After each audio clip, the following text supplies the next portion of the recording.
জেলখানায় আমরা যারা ছিলাম 3টা বছরের মাঝে জামাতে ইসলামী বাংলাদেশের শ্রদ্ধাভাজন আমির ডাক্তার শফিকুর রহমান এই লোকটাকে বাইরে থেকে যে যাই মনে করে, অনেকে মনে করে বাংলা শিক্ষিত মানুষে কি আর কি, আপনি মিশেছেন কোনো দিন? আমি প্রথমে তার সাথে ছিলাম 4 দিন। মানুষ যে এত নরম হতে পারে, অথচ উনি তো আমার মতো হামসা না। সারা দেশের জামাত ইসলামের মতো এত বড় সংগঠনের আমির, তার যে ব্যবহার, তার কমল সে এত হৃদয়, এত নরম। আমি হাত তুলে বসে আছি, আমার কোনো কান্নার ভাব নেই, অথচ লোকটা হাত তুলতে দেরি হতো, চোখে পানি আসতে দেরি হতো না। মানুষের ব্যবহার এত নরম হতে পারে, মাঝে মাঝেই মনে করতাম আল্লাহ, জান্নাতি মানুষ যদি আমার মনে হয় কাউকে দেখতে, এই লোকটার দিকে তাকালেই আমার মনে হয় এটা জান্নাতি মানুষ।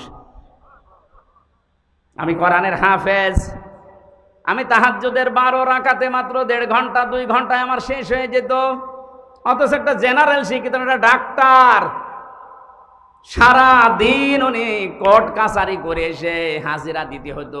সেই কেন্দ্রীয় কারাগার থেকে কাশিমপুর থেকে আসতো এই সদরঘাটে, সারা দিন এই গাড়ি ওর ভেতরে থাকলে এমনি মানুষ সিদ্ধ হয়ে যায়। সিট হচ্ছে টিনের সিট, আর যেভাবে ধাক্কা লাগে 4-5 ঘন্টা যাওয়া আসা করতে প্রায় 6-7 ঘন্টা সময় চলে যায়। শরীর তো ক্লান্ত হয়ে বসলেই ঘুম লেগে যাওয়ার কথা। আমার মতো যুবক মানুষ কোর্টে হাজিরা দিতে গেলেই পড়ে যেতাম। আর এই রকম ধরনের 70 বছর, প্রায় ওনার বয়স 65 থেকে 70 বছর, এ মুরব্বী মানুষটা এত কষ্ট স্বীকার করে এসে, তাও আমার তো 2টা মামলা, আর ওনার মামলা কত উনি নিজেও জানে না। এতগুলো মামলা মাথার উপরে নিয়ে হাজিরা দিয়ে, ওনার ছেলে জেলে, বউ অসুস্থ হয়ে হাসপাতালে, ওনার নিজের দলের লোকগুলো সব পালিয়ে বেড়াচ্ছে, কেউ জেলখানায় ভর্তি হয়ে আছে। এরকম কঠিন পরিস্থিতিতে কোনো আলোর সন্ধান নেই। সপ্তাহে 4-5 দিন করে এত দূর থেকে হাজিরা দিয়ে এসে রাতের বেলা 8টা 9টা 10টার সময় যখন ঢুকতো, বললাম তার খাবার খাবেন না? তো খাবার ভাত খাইতো না, তরকারি ওই সবজি, তাও জেলখানার যে সবজি।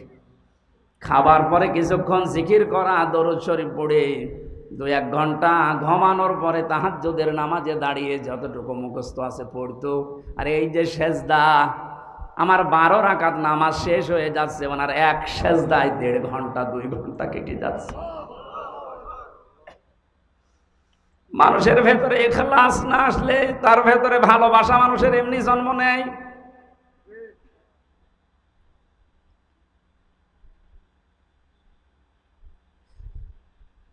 হাসানা দুনিয়ায় আপনি পাননি, আপনার ব্যবহারে মানুষ আপনার থেকে আরো দূরে চলে যায়।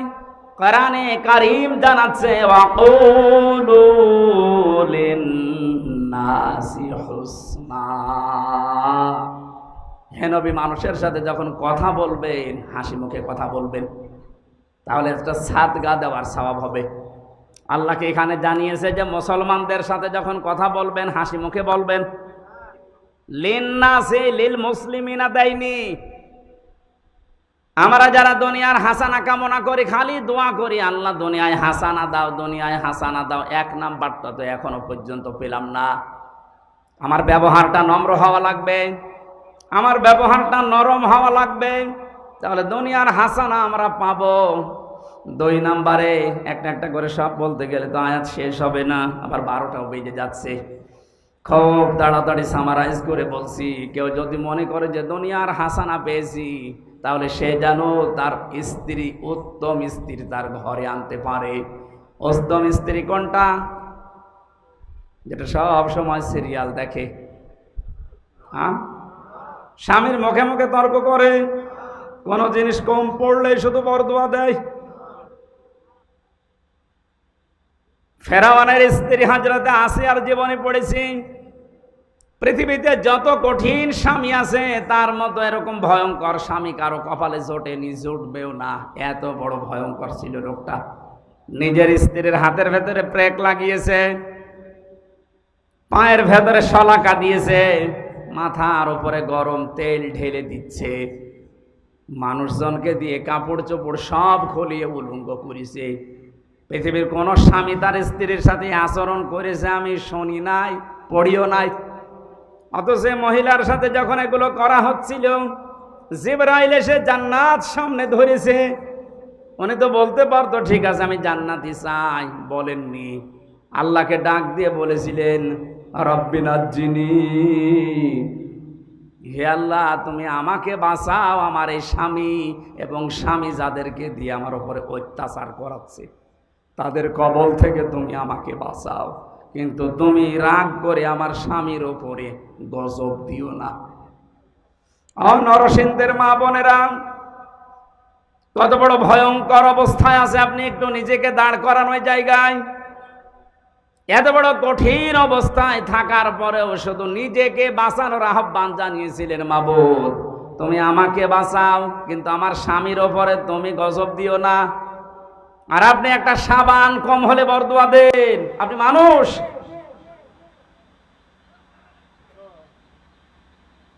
একটা হাদিস মনে পড়ছে,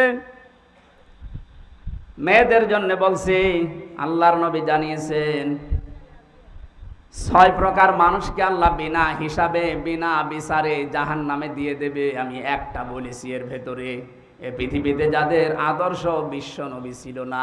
2 নম্বরে যেই মহিলাগুলো নিজের স্বামীর সাথে সংসার করতে রাজি না, ওনারা খালি বারবার সংসার ভাঙতে চায়, তালাক নিতে চায়। একটু কোনো জিনিস কম পড়লে শুধু খোঁটা দেয়। 3 নম্বরে যেই মহিলাগুলো এই পৃথিবীতে জেনে হোক না জেনে হোক কিছু কিছু হলেই খালি আন্দাজে মানুষের উপর অপবাদ দেয়, এটা বাংলাদেশে এখন বেশি। 4 নম্বরে যারা অভিশাপ দেয়, এটাও মেয়েদের ভেতরে বেশি। এক কথা বলছেন এখানে।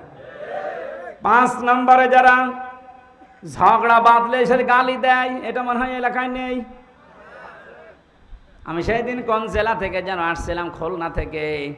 আসার সময় এক বরফ বিক্রেতা, ওই যে আইসক্রিম বিক্রি করে, ওই লোকটা এক বাড়ির পাশে দাঁড়িয়ে 2 মহিলা গালি গালাজ করছিল, সে জনমের গালি, ওইটা আবার ভিডিও করে তুলেছে, তুইলে মাইকে বাজাচ্ছে।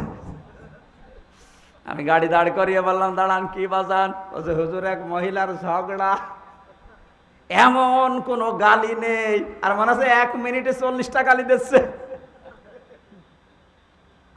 মেয়েরা যারা এসেছেন যত রাগ হোক গালি নিয়ে আসবেন না মুখে, কারণ মুনাফিক যারা তাদের 4টা চরিত্র, কথা বললে মিথ্যা বলে, ওয়াদা করলে খেলাফ করে, আমানত রাখলে খেয়ে ফেলে, আর ঝগড়া হলেই গালি দেয়। এলাকায় গালি দেন কার? হাত তোলেন তো। এই ওয়াজ মনে হয় এই এলাকায় করা ঠিক না, কারণ এই এলাকায় গালি নেই। এরপরে যাদের হৃদয় কঠিন হয়ে যায়, ওই যে নরম হৃদয়ের মালিক তো হাসানা পায়, আজ হৃদয় আবু সেহেলের মতো কঠিন হয়ে যায়। আমার মাঝে মাঝে এই পয়েন্টটা নিয়ে মনে হয়, আল্লাহ যারা আয়না ঘর বানিয়েছে দুনিয়ায়, তাদের হৃদয় তুমি কি দিয়ে বানিয়েছো? একটা লোককে আপনি 1-2 ঘন্টা 5 ঘন্টায় 1 দিন 2 দিন রেখেও তো ছেড়ে দিতে পারতেন। 8 বছর 10 বছর রেখে দিয়েছে, দুনিয়ার মানুষ জানেও না যে বেঁচে আছে, মরে গেছে। তাও যদি ওখানে জামাই আদরে রাখতো তাও তো হইতো। আমার সাথে যে আলেম ছিল মুফতি ফখরুল ইসলাম, ও ভাই আমারে বলছিল যে আমারে র্যাবে মাটির নিচে নিয়ে এই পায়ের ভেতর দিয়ে হাত দিয়ে ওই যে বড় বড় শিক আছে, ওই শিক ধরিয়ে তালা লাগিয়ে দিয়েছে। শোয়া কি জিনিস আমি কোনোদিন বুঝি নাই। মাঝে মাঝে ভাবতাম আল্লাহ আমাকে যত শাস্তি দেয় দিক, যদি একটু শুইতে দিত। বাস্তবতা কোথায় গিয়ে ঠিকেছে দেখেন। এমনিতেই যদি বসিয়ে রাখে ওই কবরের মতো জায়গায়, তাই তো পাগল হয়ে যাওয়ার কথা। এরপরে খাবারের যে সিস্টেম, যে খাবারই দিত মনে তো কেউ খেয়ে মনে হয় দিচ্ছে, মাকানো খাবার। একটা বাটির ভেতরে 4-5 রকমের তরকারি দিয়ে ডাল দিয়ে এটা খাওয়া যায়? আর এইভাবে বা পায়ের ভেতর দিয়ে হাত দিয়ে যদি আপনি এখানে দরজার সাথে যে গ্লাফ আছে এইটা ধরে যদি আপনাকে এই হ্যান্ডকাপ লাগিয়ে বলে বসে থাকেন, টয়লেটে যাবেন সর্বোচ্চ 1.5 মিনিট সময় পাবেন। এভাবে যদি আপনি 5 দিন 7 দিন 10 দিন কষ্ট দিয়েও বলতেন যা সংশোধন হয়ে যাবে, ছেড়ে দিলাম, একটা মানুষকে আপনি 8 বছর 10 বছর রাখলেন, আপনার মনের ভেতরে কোনো কোনো কিছু আসে নাই। আপনি আর মানুষ নেই, আপনি জানোয়ারের চাইতেও খারাপ হয়ে গেছে। আল্লাহ যদি সব বিষয় আপনাকে মাফ করে দেয়, আয়না ঘরের কারণে আপনার বিচার হবে। যারা এর সাথে জড়িত প্রত্যেকের বিচার এই মুহূর্তে এক্ষুনি করা দরকার। আর কিয়ামত পর্যন্ত আয়না ঘর নামে বাংলাদেশে যেন কোনো কিছু না হয়। এই কথা বলে না কেন? এদের শাস্তি যদি ত্বরান্বিত করা না হয়, পরবর্তীতে কোন জালেম যদি আবার দেশে আসে, ওরাও কিন্তু আবার এরকম কিছু করবে। আপনি দোয়া করেন বারবার, আল্লাহ তুমি আমাকে হাসানা দাও। তো হাসানা আপনি কি নিচ্ছেন? আপনার হৃদয়টা এখনো পাথরের চাইতেও শক্ত। স্ত্রী হিসাবে যাকে নিয়ে এসেছেন, চারটা জিনিস দেখার জন্য নবীজি বলেছিলেন যে বংশ দেখবা, চেহারা দেখবা, সম্পদ দেখবা, আর দিনদারি দেখবা। ওপরের তিনটা যদি নাও পাওয়া যায়, যদি দেখো যে দিনদার পরিবারের মেয়ে নিয়ে আসবা, সংসারে শান্তি পাবা।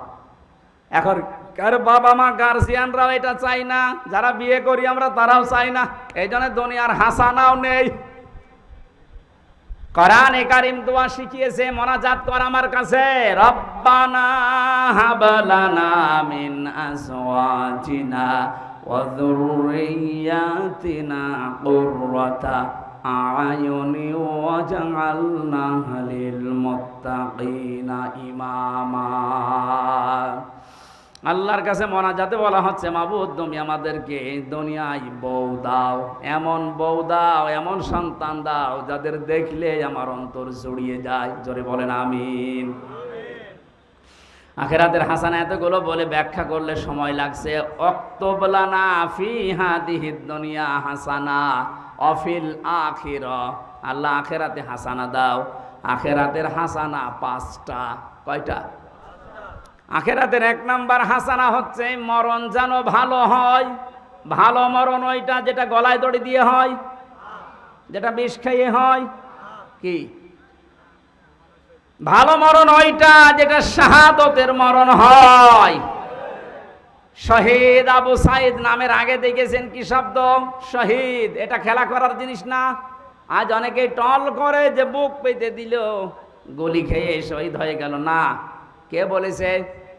দেওয়াল চাপা পড়ে মরলে যদি শহীদ হয়, পানিতে ডুবে মরলে যদি শহীদ হয়, সাপে কেটে মরলে যদি শহীদ হয়, জালেমের সামনে, জুলুমের সামনে বুক পেতে জীবন দিয়ে গেল, শহীদ হবে না? মানে শহীদ আবু সাইদ 100% বিশ্বাস করবেন আপনিও শহীদ, কারণ জালেমের জুলুমের সামনে জীবনটা দিয়ে গেছে। এই কারণে আপনি এখনো পর্যন্ত এই পারমিশন ছাড়া কথা বলতে পারছেন। আগস্টের 5 তারিখের আগে এতগুলো মানুষ পারমিশন ছাড়া এই জায়গায় বসে থাকা সম্ভব হতো? 14 জনের কাছে পারমিশন নেওয়ার পরেও এখানে আসতে দেয় না। আর 5 তারিখের পরে ডক্টর মোহাম্মদ ইউনূস একবারে ঘোষণা দিয়েছে, অন্যান্য ধর্মের মানুষেরা যেভাবে ধর্ম পালন করে, এদেশে কোরআন প্রচারে কোনো মহারথীর কাছে অনুমতি নেওয়ার প্রয়োজন নেই। কিচ্ছু না হোক, পরাধীন থেকে অন্তত এই স্বাধীনতার সুখটা তো পেয়েছেন, যে আমার ধর্মের কথা বলতে, ধর্মের কথা শুনতে অন্তত কোনো জালেমের কাছে পারমিশন নেওয়া লাগবে না। ইন্না হুদনা ইলাইকা, আমরা আল্লাহর দিকে ফিরে যাব। একটা একটা করে অর্থ বললে অনেক সময় লেগে যাচ্ছে, 12টার পরে কথা বলা ঠিক না।